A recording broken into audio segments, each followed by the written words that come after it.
Hello and welcome back to Eden's Reach. It's been a while.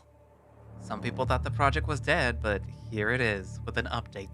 So, if you recall from the previous video that was I want to say like a year ago. uh, I'm not really sure if it was or not isn't. But yeah, our little protagonist whose name I'm forgetting. I'm trying to remember his name. Um he was gonna go into training because he's gonna go undercover as a DJ in the little Eden party, and he has to basically provide tactical information for Oswald and Benji, who will be trying to steal some information from Eden Corp, I think. I'm trying to remember if that's what actually happened. But yeah, oh, Oswald was acting a little weird. Benji was being more friendly. I think Oswald was also being a little like no, that's my I want to say husky. No, that he's mine. But then um you, the main character, were like, hey, back off, dude. But yeah, that's basically all I remember because it was a while ago. So yeah. Anyways, well, without further ado, let us continue the most recent update of Eden's Reach.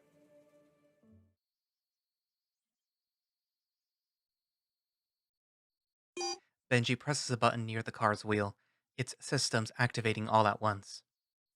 Heart-like panels just above our head, as well as a neon lining on the sides and corners, light up. Facial recognition, Benjamin Corvus, running GA reconfiguration algorithm. The AI's voice was near perfect in mimicking an actual person's, save for the few imperfections of cyberdized tonality. Driver module confirmed. Preferred settings activated. Running passenger identification procedure. The panel on the middle lights up, electric beeps in quick succession signaling procedures starting and finishing in a blink of an eye. Current passenger's identity confirmed. Oswald Aloysius and Adrian Bayanin.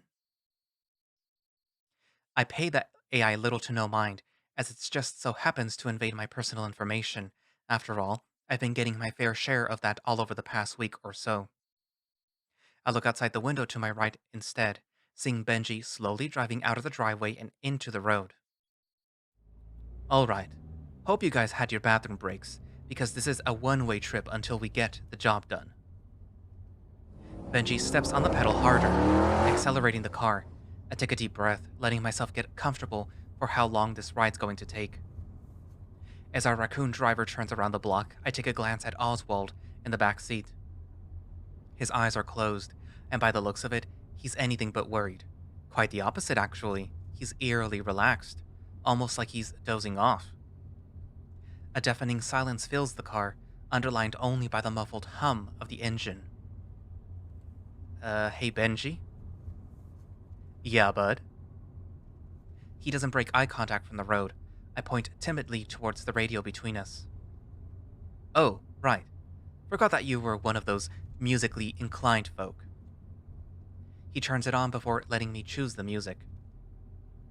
All yours, DJ. I quickly take my phone and scan in on the radio. Corvus recognizes my playlist, queuing it up onto the system as the back of the car lights up. Sound system enabled. Current playlist. Chill Lo-Fi Beats to Save the World 2 by Adrian. I quickly get flustered as the robotic voice says the name of the playlist, the raccoon chuckling in response. Really smooth, hotshot. Tunes ain't got a bad start either. I nod at him before looking out the window beside me, watching the car move towards the main road. Sora Boulevard, which means one thing. We're in Midtown now. The road from here on out is pretty straightforward. From what I remember, though the Skyway to Uptown isn't. I never really had a reason to go there, seeing as it was a hub for celebrities and other rich people who want a gated community. I've certainly never felt an ounce of belonging there, but that never really bothered me. Well, up until now, that is. This is pretty good music, Adrian. You make it yourself? Yeah, I did. This was the music that I just recycled from an old college project. It's not my best work, if I'm being honest. You kidding? If you need a more objective scale, you got old Grumpy Pants behind us lighting up a bit. I look behind us to see Oswald's expression indeed softening, like he was in a daze. Mind you, the sound system's closer to him too. You're pretty talented though, all things considered. My mood lights up from Benji's compliment. Thanks. That means a lot, you know. Don't mention it. Out of everything that I thought I'd lose, sharing my music was the most painful thing to lose from my old life. I'm glad that in some semblance or other, I get to keep doing it, even if it's for a smaller audience. I see the sun getting ready to set to that amazing golden hour experience. A wave of nostalgia hits me, as if seeing it again after so many months of living in the city hasn't made me appreciate it any less than I have the first time that I saw it. Just as I eagerly stare at the sun from the tinted window, the car quickly rises onto the skyway, slightly obscuring it as lampposts and fences get in the way. I sigh as we enter into a tunnel, small bulbs of light guiding the way to the road. While Benji's headlights light up a few meters in front of us, for the most part, it was mostly dark. The faint rumblings of the wheels across the asphalt road echo in my ears, lulling me into a short, drowsy feeling, urging me to close my eyes.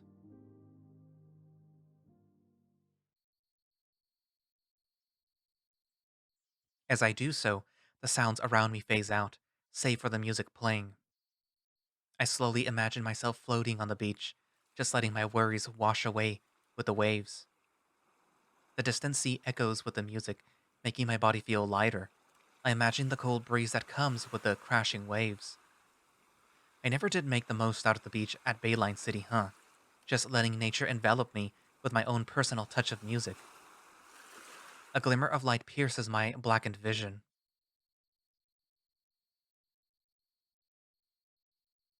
I gradually come to from my daydreaming as a light at the end of the tunnel gleams and blinds the exit point, its orange hue clear to see. We pass through the exit and a most magnificent sight greets us.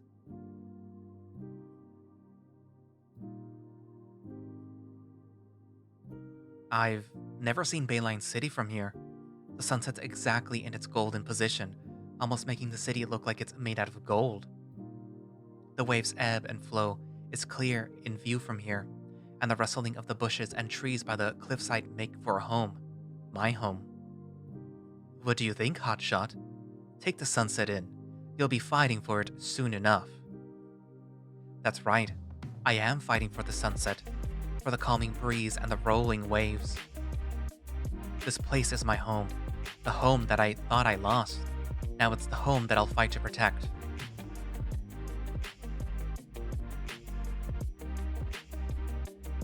It doesn't take long for us to pass the arch welcoming us to Uptown. This district's notoriously closed off to the rest of the populace, since a lot of the celebrities and businessmen are known to hang around or just straight up live here. That hasn't stopped the paparazzi drones though, as a swarm of them zoom past us towards where I can assume is the building with spotlights lighting up the glowing night sky. It's already started. We'll be right on time. Benji opens up his headlights as the night grows, though the streetlights were in no short supply on the road to Uptown. A bit more of a drive goes on before the building comes into view, but we don't need to get any closer to see how fancy it looks on the outside. These riches love to reflect themselves in everything around them, huh? Benji mumbles under his breath as a scowl forms on his face, his hands tensing on the wheel. Glittery and perfect on the outside, but absolutely shitty on the inside. I stay silent as the music dies down.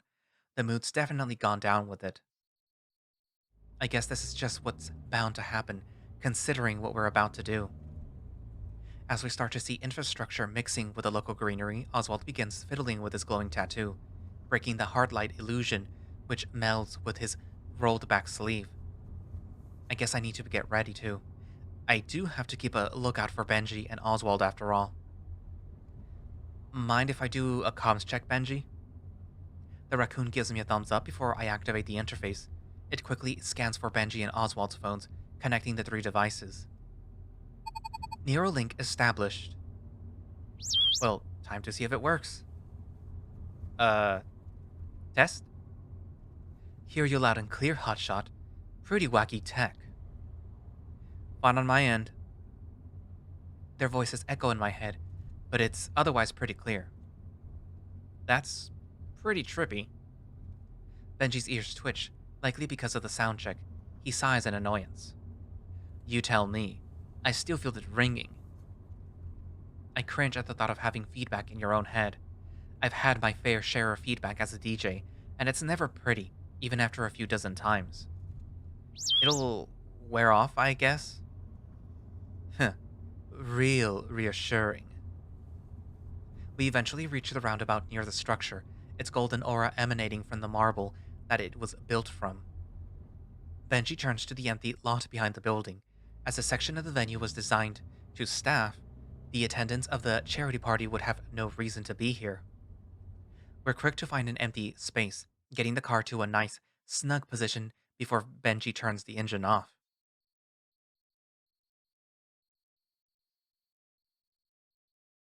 Gotta unload some stuff, Adrian. Come help? I nod as we both get out of the car. As I turn around, Oswald stands in front of me, his eyes rather blank, point to the ground. Uh, Oswald? Something's wrong?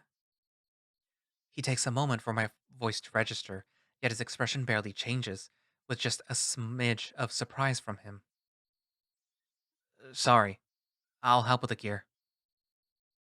He quickly turns to Benji, lifting the door of the car's trunk as a raccoon meticulously takes all of the equipment out. I guess that means that I am not needed there anymore.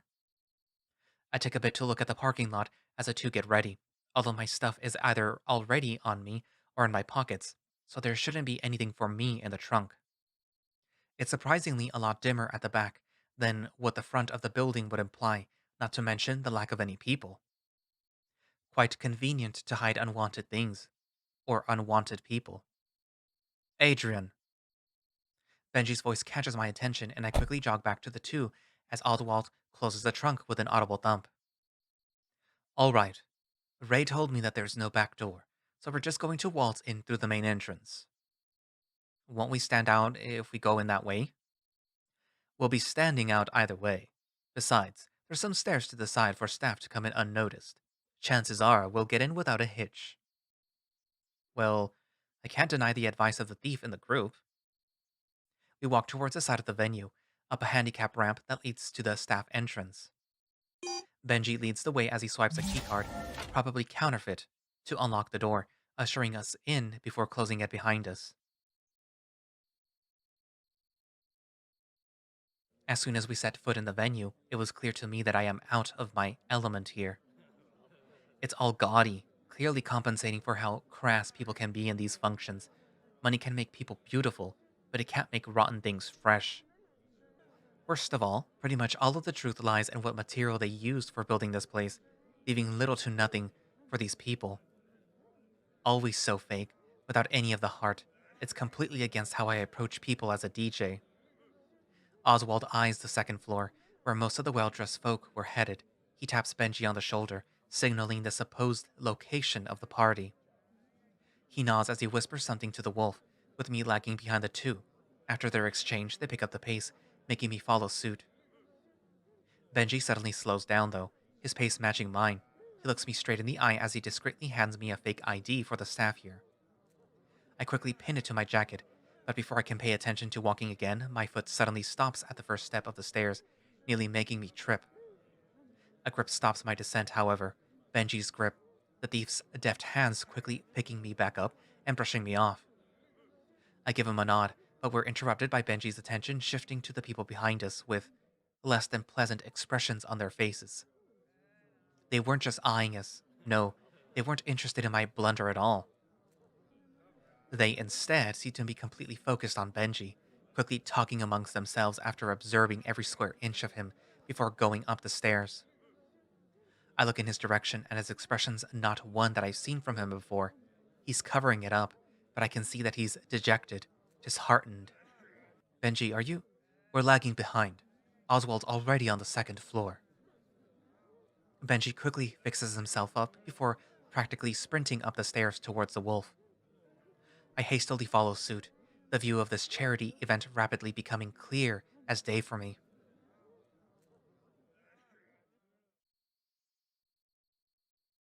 Glittery dresses and sparkling drinks, endless chatter mixing in with the cacophony of mindless compliments and gossip. Slow, classy yet aged music. These set the tone that socialites are known for. It's always felt so foreign, yet so familiar. How many parties have I been to that are exactly like this? Oswald disappears among the crowd of entrepreneurs, investors, and people with money to wave around. That leaves me with Benji, whose mood has only worsened the deeper we go. His ears start twitching and leaning in certain places, as if he's listening to all the garbage these people are spewing. I guess it's worth a shot to take a listen. How repulsive. Be careful, darling. It might bump into you. Who let him in? Voices accompanying glares, all darting towards Benji. A noticeable gap forms around him, his body visibly becoming more and more tense, his shoulders twisting inwards as his hands shook in his own restraint. Then a large, haunty voice pierces through all the whispers of the guests, catching my and Benji's attention. A raccoon? How pathetic. I used to own one of those little buggers. Gave us quite a sight with his performances on the rink. Glad that there are some good gems amongst the rough. Benji's growling, low but audible under his breath, and he suddenly starts to turn around as I shift my focus back on him. In that split second, I saw it for the very first time, his pure, unveiling anger. Glimpses of it came up with Ellie, but this? It's as if he's lost his composure in that slight moment, as if he's lost any sense of reason. His level-headedness replaced with the desire for the noise to stop, to make it stop. In that split second, I quickly anchor myself in place, stopping his advance to a screeching halt. Benji. 1,000 words float in my head, and yet, that's the only thing that I could say. The only thing that I can say. This isn't Benji. I can feel it. It's the part of him that these people thrust onto him. Stifled anger created by the weight of the past. That's what this is. All I can wish for is that he can come to his senses before he hurts himself in his anger. He looks at me before reassessing his surroundings. Wide-eyed, he clears his throat, his eyes turning glassy-eyed before he recomposes himself. I'm fine. Come on, we need to find Oz. He turns back towards the stage, but in that same motion, he grasps my hand firmly, yet discreetly. His grasp, he's still trembling, whether it's from some lingering anger or something else. I can't tell anymore from his steeled expression. Deep down, though, I can understand what he's telling me. I need you right now to keep me calm. And so we kept walking. The people didn't stop talking about Benji, but as long as I hold his hand, he won't lose control anymore. He needed me, and that feeling, it's something else. Something foreign, yet familiar at the same time.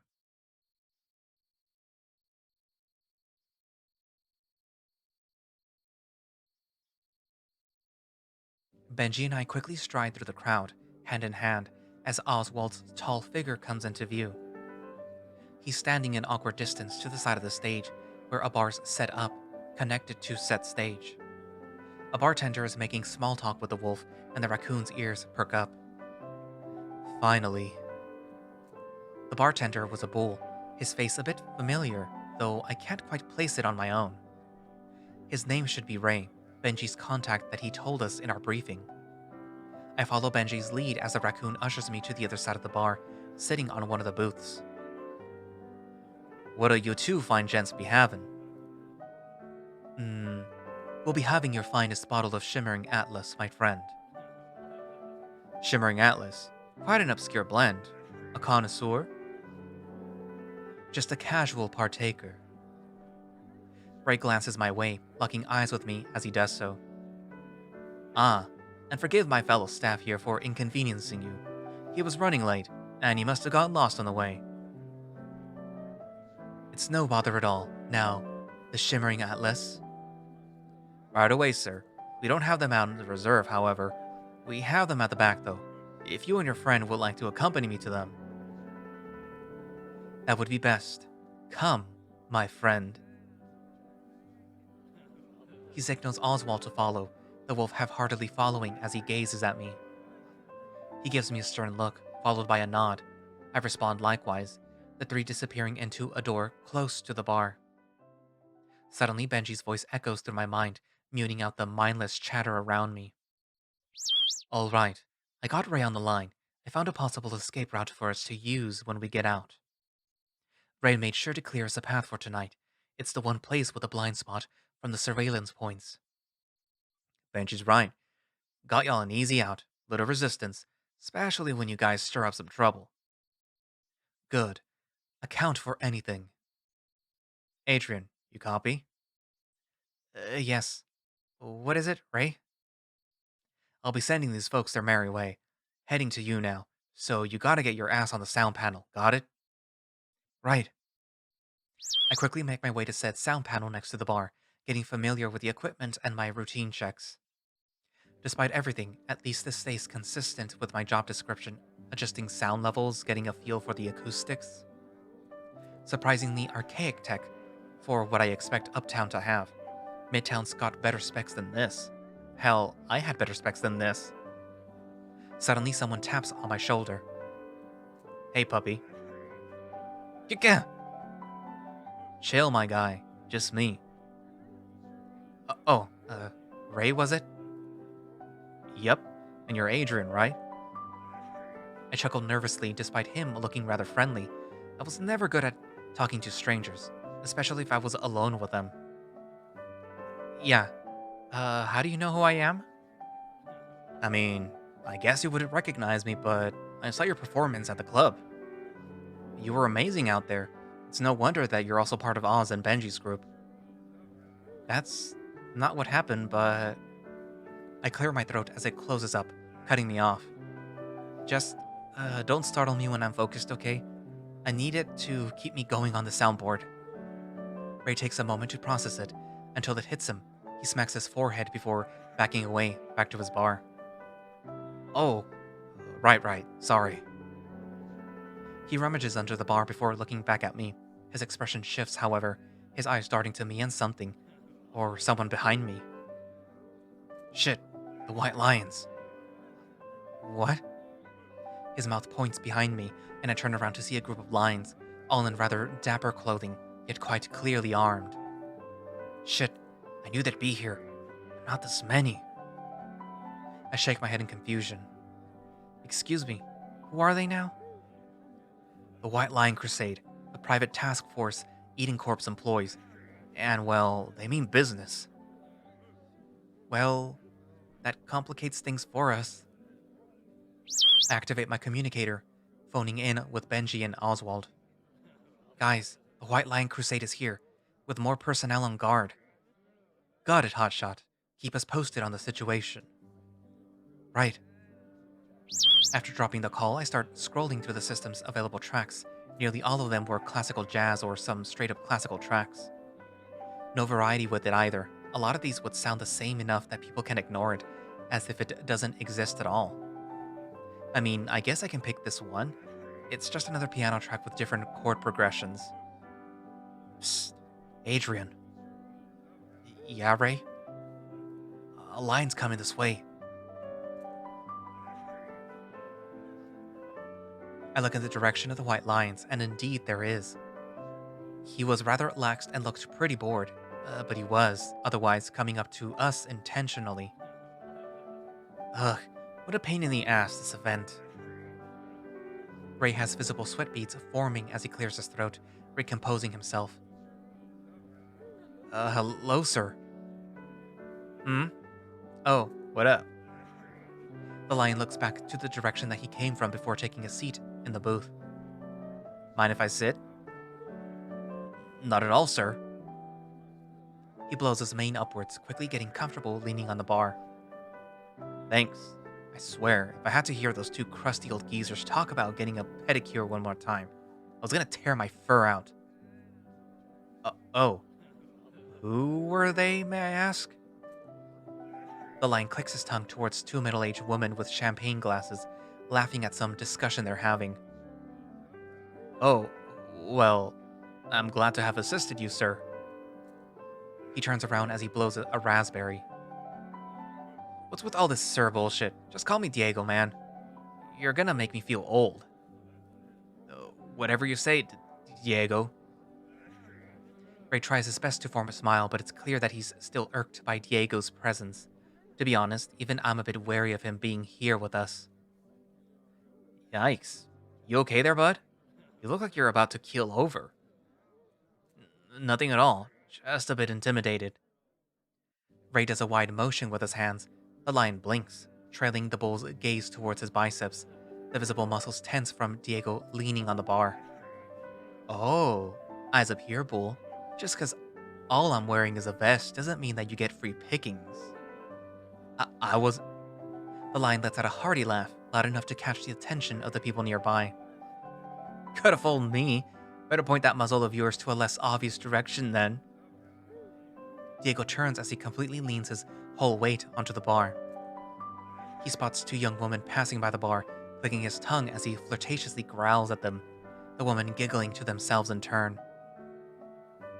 Sable, you know where a guy can schmooze up to some folks to get some ladies? Yeah.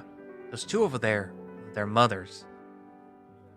He points towards the two middle-aged women that they were talking about earlier, much to Diego's jargon. Right. No dice.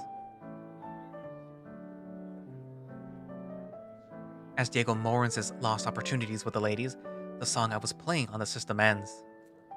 As the next track plays, I start to readjust the equalization, slowly raising and lowering the knobs to get the perfect setting. As soon as I get it just right, however, a hand suddenly slaps onto the table the sound panels were on, throwing my adjustments off. Hey! It's Diego. His hands were keeping me from talking to him directly. Wait. Don't talk yet. No hints. His other free hand was smacking his forehead as if he was thinking something. He's certainly animated. Alright, got it. Lo-fi, synthwave, EDM. I'm sorry, what? Music genres. Just kinda guessing, based on your whole look and vibe. I chuckle nervously as he scratches. He's a lion, yes, but he's actually pretty friendly. I'm sure that he'd change his tune if he found out why I was really here, though. My mind starts to wander to the thought of having to fight Diego. He's not malicious or some mustache-twirling villain as the name White Lion's Crusade makes its members out to be. I can't just forget that. If the situation goes wrong, what am I supposed to do? The snapping of the fingers in front of my face brings me back to reality. Hey, you're spacing out. What? Sorry. I quickly recall what he was talking about, snapping back to reality. Lo-fi synth country? Yes, 2 out of 3, baby. Better than my last try. The lion pumps his fists in victory, even though he didn't get all of it right. He extends his hand to the side of my sound panel, and I'm left there, stunned. I'm Diego, but you probably already know that. I hesitate to shake his hand, even more so to reveal my name.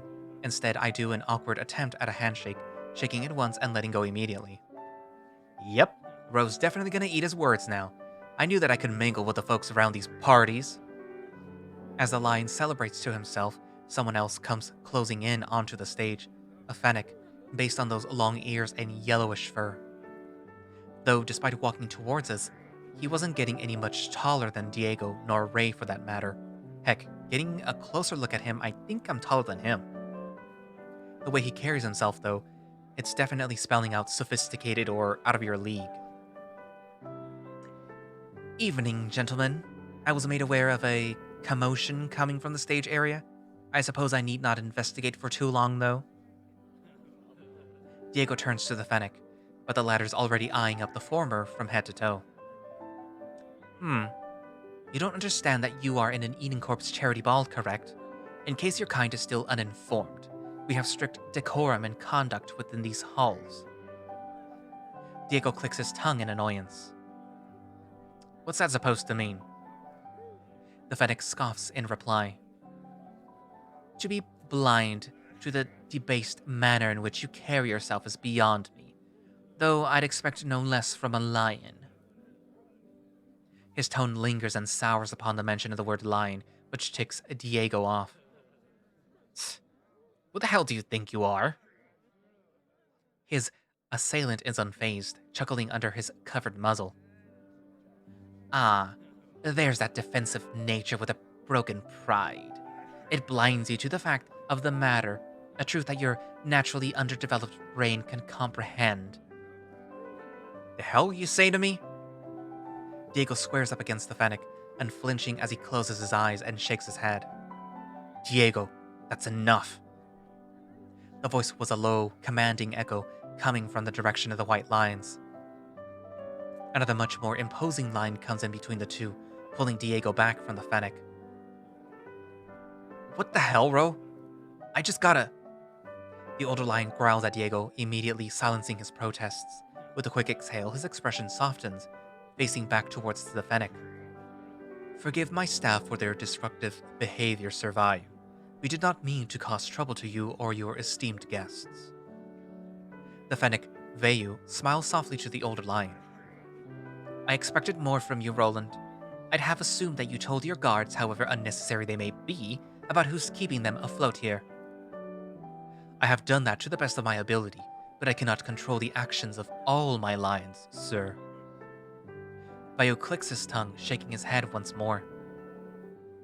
I didn't ask for your excuses. After all, decorations don't complain to their owners. This could have been an uneventful night for your people, if you kept them in line better. Diego growls under his breath, but Roland grips him tight on the shoulder. This amuses the Fennec, his smile turning to a grin. Enjoy the champagne, Roland. I, however, have a ball to toast. Vayu turns his back to the two lions, disappearing into the crowd that quickly surrounds him. As soon as he disappears, Diego pulls away from Roland. Roland, what the hell? You didn't tell me that bastard was an asshole. I said keep it down, Diego. I know how you feel, but you can't keep making trouble in a place like this. Making trouble?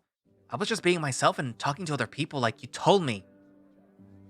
This is not the time and the place, Diego, not to mention how you carry yourself. Diego cuts him off, shaking his head before storming off back to the group of lions behind Roland. Diego!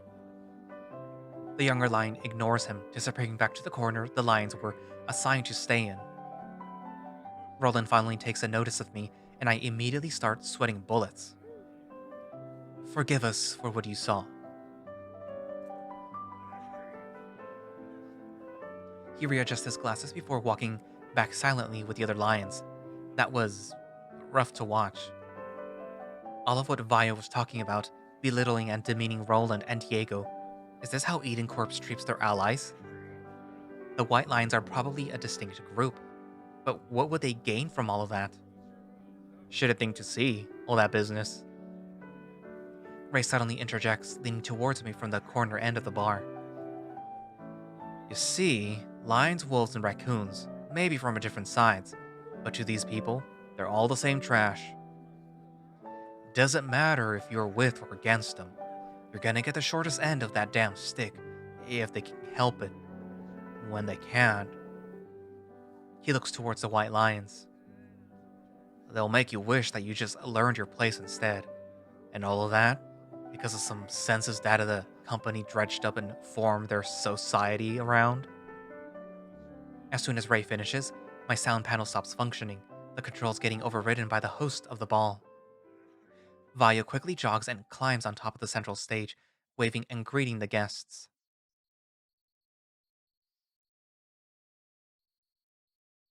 Attention, everybody.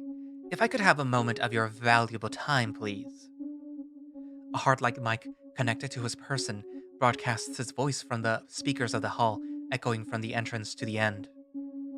On behalf of Her Eminence, Lady Evelyn Eden, I would like to thank all of you for attending and contributing your wealth to the event and the charity. Though she herself may not be present at this time, I, the shooting star of Eden Corpse, Vayu, have come in her place with all the love and gratitude that she would have given you. The guests applaud the Fennec, with Vayu nodding to them. Now, as per the established program for the event, we shall be conducting our cultural exchange with Bayline City and Eden Island.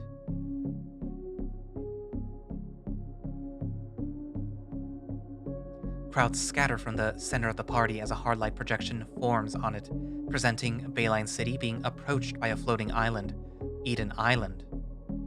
Now, most of you are aware, but for those who brought their property to the ball, Her Eminence is not here, as she will arrive together with her paradise in the biannual event that we will call Eden's Reach. However, her kindness is not only advancing our society with her technology, but in sharing her blessing in her absence or presence. She conducts cultural exchanges whenever she can, this ball being one of many. Vayu leaps high into the air, landing perfectly on the hard light construction, shattering it from view.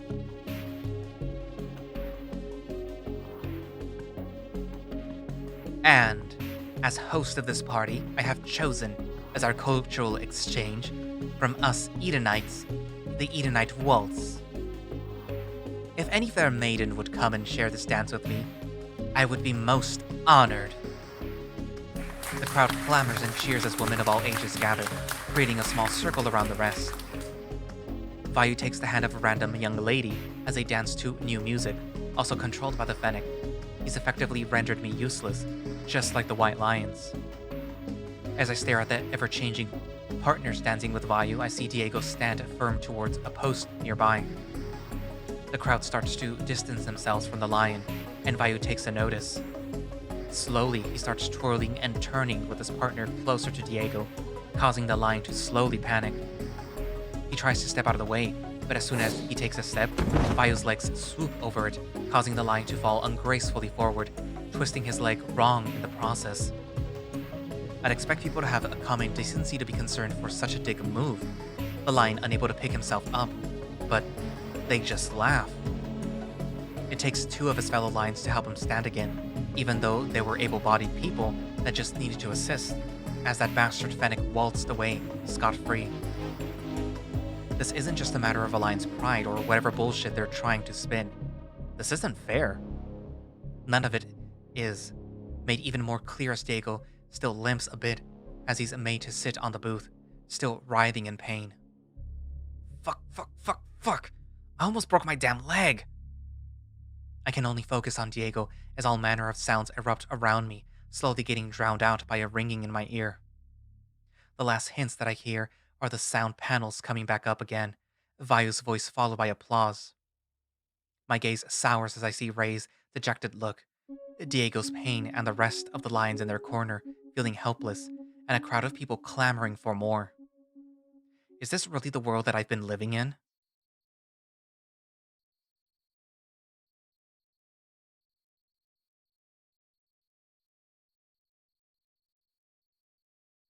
As this was happening, how's the perimeter, Oz? Footsteps in the distance. Might want to try speeding things up. I can only work as fast as this damn flash drive can clear through the bank's data per soft lock. Sorry if I'm still too fucking slow, alright? Shh, someone's coming. 93, 95, 97. Got it. Let's get the hell out of here. Gah! Please don't hurt me. Shit. He's gonna round the corner to the alarms. Oz. Got it. His body fucking triggered the alarms. We're gonna be in the dark soon. We can still make it out before Ox power comes online. Come on.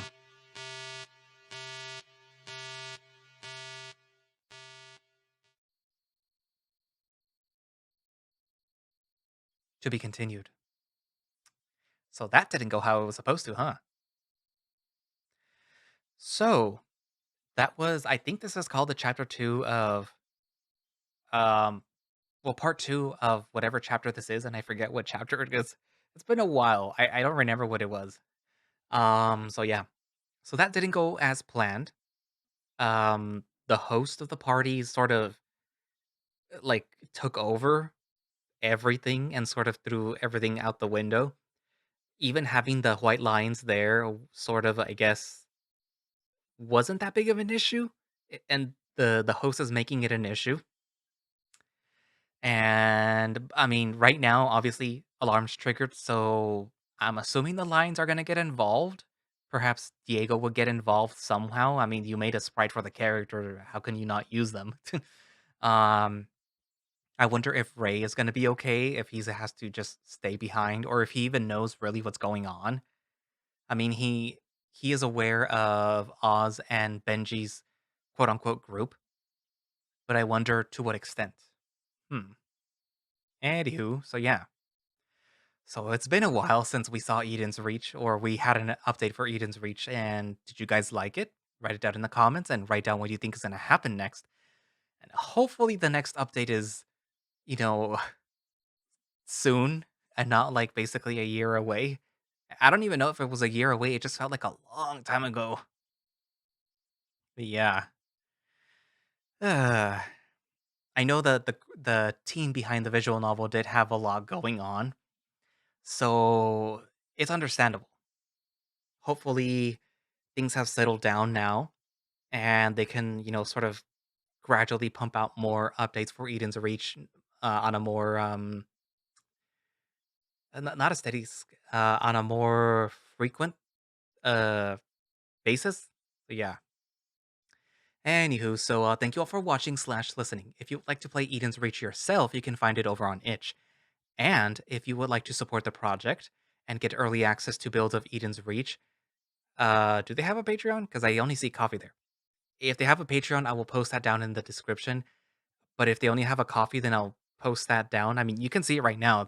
There's an Eden Reach Twitter, which I will post down in the description, where you can get directly linked to the itch.io page for Eden's Reach and coffee. I think people who donated to the coffee for Azzyford were given early ish access to this build of Eden's Reach before anybody got to it, for public. And they do have a Discord where, you can discuss with them. And they even posted that the build was coming and there was like updates and stuff like that on the Discord. So yeah, join their Discord. Support them through coffee, I guess, if they don't have a Patreon, which, all that stuff will be linked down in the description. So yeah. So anyways, I guess that's it for now and I will see you guys in the next episode. Bye-bye.